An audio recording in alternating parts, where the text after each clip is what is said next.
Welcome to साथ शिक्षा। I am Sumit सानू। इस वोकैबाइट में हम ऐसे वोकैबुलरीज डिस्कस करेंगे जो सभी कॉम्पिटिटिव एग्जाम्स के लिए इंपॉर्टेंट है और आपको इससे स्पोकन इंग्लिश में भी हेल्प मिलेगी। वोकैबुलरीज 3 तरह की होंगी। फर्स्ट, जनरल वोकैबुलरीज जो आपके एग्जाम्स में सिनोनिम्स, एंटोनिम्स एंड मिसस्पेल्ड के रूप में आते हैं। Second, one word substitution and third, idioms and phrases. हर एक वोकैबुलरी का मैं इंग्लिश और हिंदी दोनों में मीनिंग बताऊंगा। इन वोकैबुलरीज को मैं सेंटेंस में यूज़ करके भी दिखाऊंगा जिससे आप इनकी मीनिंग अच्छे से समझ पाएंगे और आपको रटने की आवश्यकता नहीं पड़ेगी। तो आप इस वीडियो को लास्ट तक देखिए। वीडियो के लास्ट में मैं आपसे एक क्वेश्चन पूछूंगा जिसका जवाब आपको कमेंट बॉक्स में देना है। इस वोकैबाइट की PDF का लिंक मैंने वीडियो के डिस्क्रिप्शन में दे दिया है, तो उस लिंक पर क्लिक करके आप PDF ओपन कर सकते हैं। तो चलिए स्टार्ट करते हैं। First word is deny. DENY। Deny means to declare something untrue, means किसी बात का खंडन करना। जैसे टू डिनाई द एलिगेशंस, आरोपों का खंडन करना, ये बताना कि ये आरोप गलत है, ये सही नहीं है। अच्छा, डिनाई की मीनिंग सुनकर आपको कुछ याद आ रहा होगा। इससे पहले हमने एक वर्ड डिस्कस किया हुआ है रिफ्यूट, REFUTE। रिफ्यूट, उसका भी मतलब होता है किसी बात का खंडन करना, ये बताना, ये साबित करना कि जो बात बोली गई है वो गलत है, सही नहीं है। डिनाई का दूसरा मीनिंग होता है to refuse someone to give something, मतलब किसी को किसी चीज़ से वंचित करना, उसे वो चीज़ नहीं देना। जैसे टू डिनाई समवन अपॉर्चुनिटी, किसी को अवसर से वंचित करना, उसे अवसर नहीं देना। डिनाई को सेंटेंस में देखते हैं तो government denied all the allegations, सरकार ने सभी आरोपों का खंडन किया, ये बताया कि ये सारे आरोप गलत हैं। Outsiders are denied opportunity in Bollywood. इस तरह की बातें आप आजकल हमेशा न्यूज़ में सुनते होंगे। Outsiders are denied opportunity in Bollywood, बाहरी लोगों को बॉलीवुड में अवसर नहीं दिया जाता है, उन्हें अवसर से वंचित किया जाता है। तो डिनाई का 2 मीनिंग हो गया। एक तो किसी चीज़ का खंडन करना, किसी बात का खंडन करना, ये बताना कि ये गलत है, और दूसरा किसी को किसी चीज़ से वंचित रखना। Next word is decline. DECLINE। Decline means not to accept something, means अस्वीकार कर देना। जैसे टू डिक्लाइन एन ऑफर, किसी के ऑफर को अस्वीकार कर देना, ठुकरा देना। डिक्लाइन का एक दूसरा मीनिंग है to go down in value, मतलब किसी चीज़ का कम हो जाना। इसको सेंटेंस में देखते हैं। They have declined the offer, उन लोगों ने ऑफर ठुकरा दिया है, उसे अस्वीकार कर दिया है। The price of shares has declined, शेयरों का मूल्य कम हो गया है।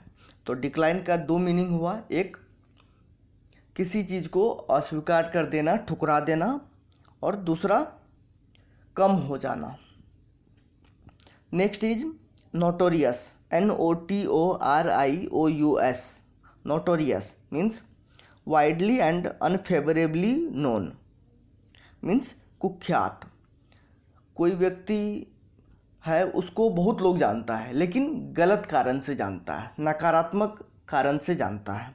जैसे अ नोटोरियस क्रिमिनल, एक कुख्यात अपराधी। नोटोरियस फॉर लाइंग, कोई व्यक्ति है वो झूठ बोलने के लिए कुख्यात है।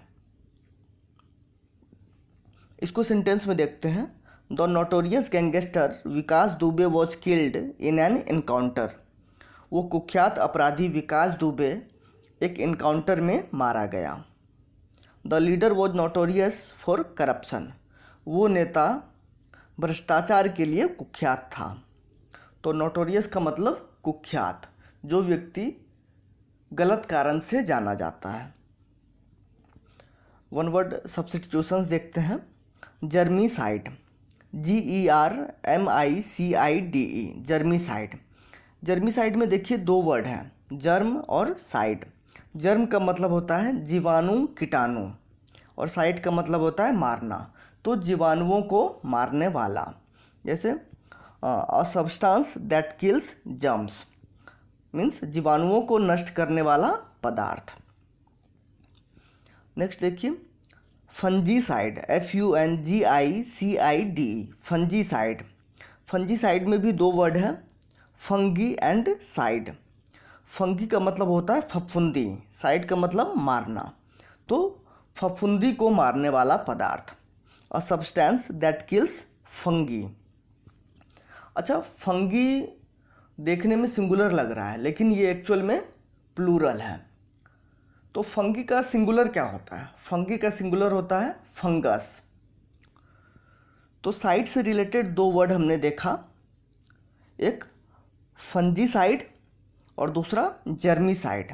जर्मीसाइड होता है जीवाणुओं को मारने वाला पदार्थ, और फंजीसाइड फफूंदी को मारने वाला पदार्थ।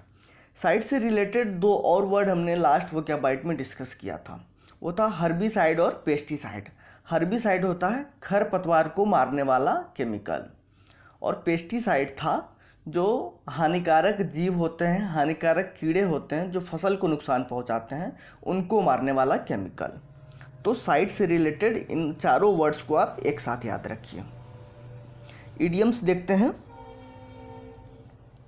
Bite the dust means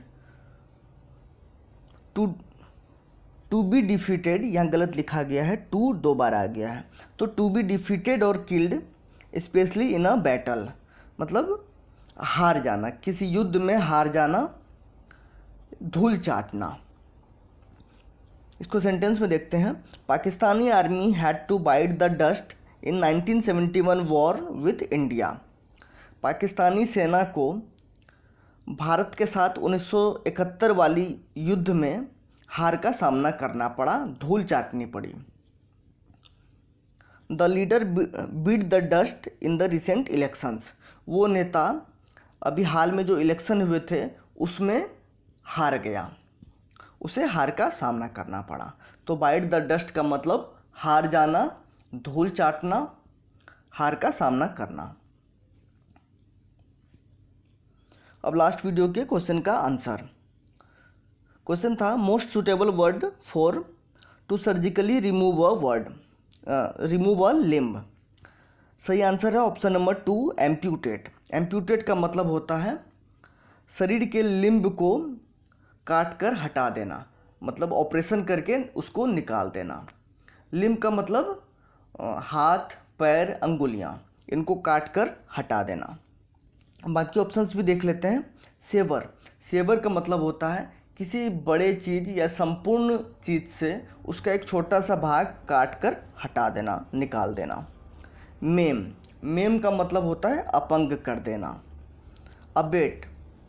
abate का मतलब होता है किसी गलत कार्य में दूसरे को सपोर्ट करना, उसकी सहायता करना, या उस गलत कार्य को करने के लिए प्रेरित करना, उकसाना। अब आपके लिए आज का question, a suitable word for writing material.